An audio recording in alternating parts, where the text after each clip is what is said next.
All right, well, the New Year's is here, and I'm getting ready for the big old shindig of the ball drop. Feeling a little better. I still got congestion going on. I got my chicken noodle soup here, so that's gonna be my dinner with some couple pieces of bread because inflation's still rampant, so that's all I can afford right now. So, so there's a fight going on between Donald Trump, Elon, the AI czar, and the mega camp. And it's about the H-1B visa. Not to be confused, the O-1A visa. Now, what's the difference between the two? The O-1A visa was what they used in Operation Paperclip. That was the World War II operation when they smuggled Nazi and Japanese scientists in the United States for the NASA program, food and drug program, wherever they needed them in the government, and forgiving their wartime criminal past. See, if you're on our side, you're okay. It's basically how they put it to them. But the H, but the H-1B is basically for top tier talent on the private sector level. So, in other words, Silicon Valley is highly motivated to get those visas. Why are they highly motivated to get those visas? Because they know that those workers will literally work an ungodly amount of hours to get the job done, and they ain't gonna pay them much. Now, in the rules, when you have this visa, you have to give them the same amount as a American would receive in a salary. But that doesn't mean you have to actually work them the same amount of hours. I mean, you might have a couple people from India that are very smart.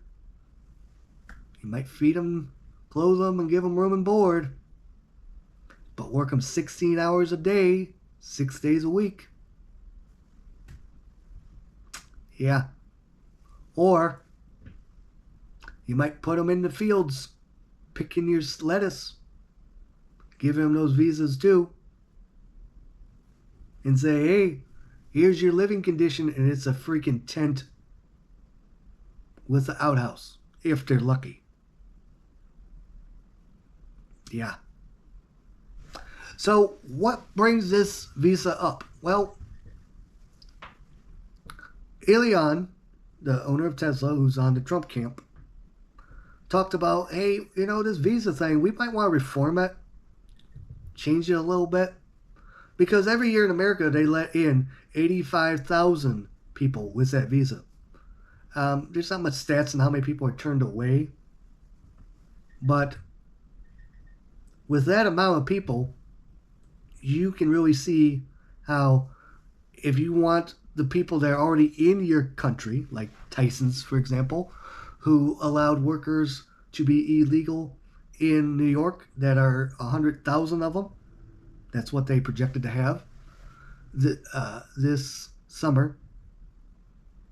And feed, clothe, and give them a place to sleep, and work them for $16.50 an hour, which we all know the state of New York, there's no way you're living on $16.50 an hour. Yes, if everything's provided to you, you might have an okay living, but still, you're just working out there. You're not actually enjoying the high life at $16.50 an hour.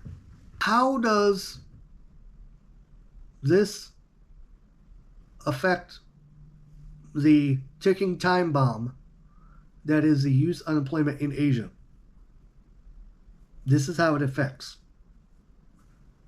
If they change the rules on the visa and they allow more people in the door, okay, good talent, smart talent,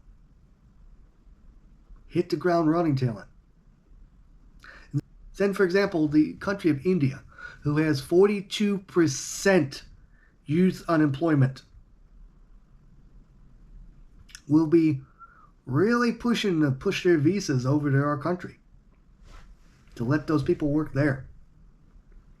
Now, the reason why is because in their country, when they graduate, 3 out of 10 of their graduating class has a job. So think about that. You line up 10 people, 3 of them are getting a job, the rest of them are standing around doing nothing. Or they count this too as underemployment. That's where the majority of them go to, unemployment. Now, in the U.S., we count that too. But underemployment is this. More kids are becoming underemployed only because the way they're teaching them, much less the way they're teaching them, not like the American standards, of course, is totally obsolete. But the difference is this.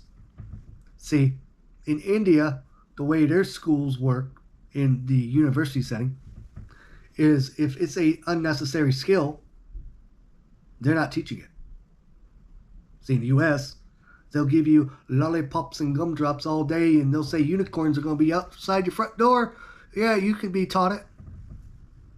A graduating degree on Harry Potter literature. Over there, they are teaching their youth manual tasks. Now, some universities that I found in New Delhi are teaching them open AI.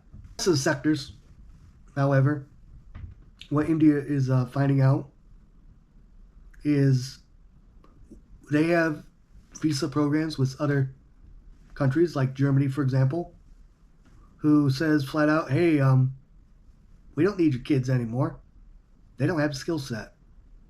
Now, they might go to another country like Russia or Eastern European that literally still has some of the old ways, and they'll gladly take them, but it's still few and far between. We'll see. All right, later.